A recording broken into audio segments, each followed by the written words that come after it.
आज के इस क्लास में हम कक्षा 6 के विज्ञान से अध्याय 14 बतलाएंगे। इसका नाम है बल्ब जलाओ जगमग जगमग।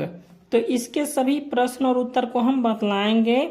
आप लोग वीडियो को शुरू से लेके अंत तक देखिए और चैनल पर नए तो चैनल को सब्सक्राइब करके घंटी को बजा दीजिए।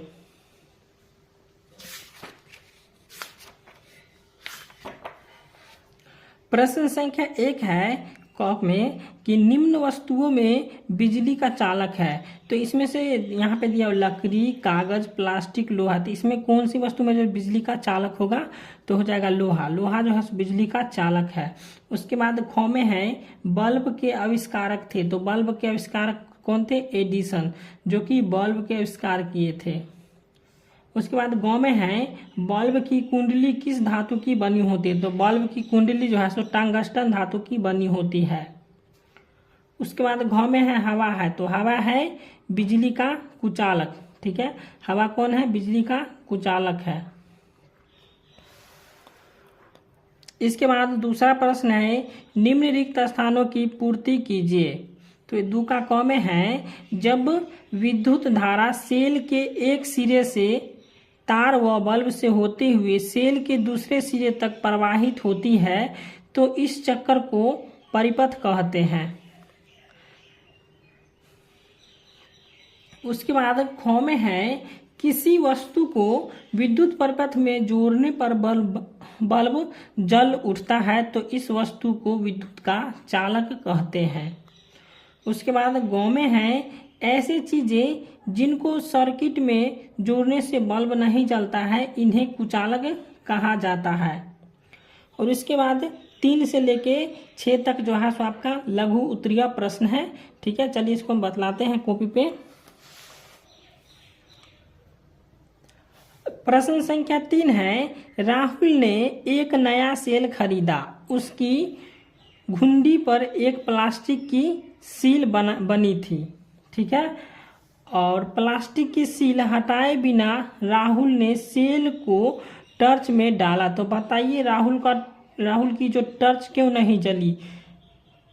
जैसे आप बैटरी खरीदते हैं तो उसके ऊपर क्या होता है? घुंडी लगा रहता है। ठीक है, तो यही इसमें दिया हुआ है। तो यहाँ पे इसका उत्तर लिखेंगे कि टॉर्च नहीं जलने का मुख्य कारण यह था कि घुंडी पर से प्लास्टिक की सील हटाया नहीं गया था और प्लास्टिक कुचालक होता है इसलिए टॉर्च नहीं जला।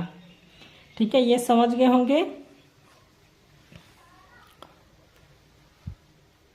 उसके बाद चौथा प्रश्न है बल्ब के अंदर का कुंडल टूटने के कारण जब बल्ब फ्यूज हो जाता है तो बताइए तब बल्ब क्यों नहीं जलता है। तो जब बल्ब के अंदर जो कुंडल होता है वह टूट जाएगा तो बल्ब नहीं जलेगा।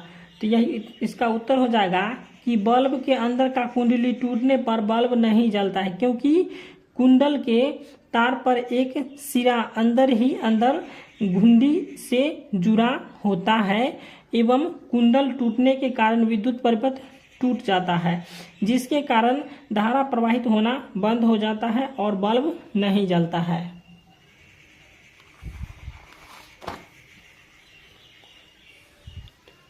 उसके बाद 5 नंबर प्रश्न है किशन के पास एक ही तार था और तार के एक सिरे को उसने अपने बल्ब की चूड़ी पर कसा और दूसरा सिरा सेल पर दबाया। फिर एक स्टील के डिब्बे पर सेल और बल्ब को दबाकर इस तरह रखा कि उसका बल्ब जल उठा। तो अपनी कॉपी में चित्र बनाकर समझाइए कि एक ही तार से उसका परिपथ कैसे पूरा हो गया। तो चलिए यहाँ पे हम देख लीजिए चित्र बनाए हुए हैं। तो यहाँ पे लिखा है चित्र में तार का एक सिरा बल्ब से संपर्क कराया गया। ठीक है, देख लीजिए चित्र में जो है सो तार का एक सिरा जो किससे संपर्क है? बल्ब से संपर्क है तथा दूसरा सेल का ऋण द्रव से सटा हुआ है और दूसरा क्या है? यहाँ पे जो है सो ऋण। ठीक है, ये ऋण से सटा हुआ है। एक धन होता है और एक ऋण आवेश होता है। ठीक है, उसके बाद इस प्रकार बैटरी से धारा प्रवाहित हो जाता है और बल्ब जलने लगता है। ठीक है, उसके बाद छठा प्रश्न है आपने अपने शब्दों में समझाइए कि बल्ब में रोशनी कैसे होती है। तो इसका उत्तर लिखेंगे कि बल्ब का फिलामेंट काफी पतला होता है, जिसका प्रतिरोध काफी अधिक होता है, और अधिक प्रतिरोध होने के कारण फिलामेंट में जब धारा प्रवाहित होती है तो वह काफी गर्म हो जाता है और यह जल उठता है। वीडियो अच्छा लगा तो वीडियो को लाइक कर दीजिए और चैनल को सब्सक्राइब कर दीजिएगा।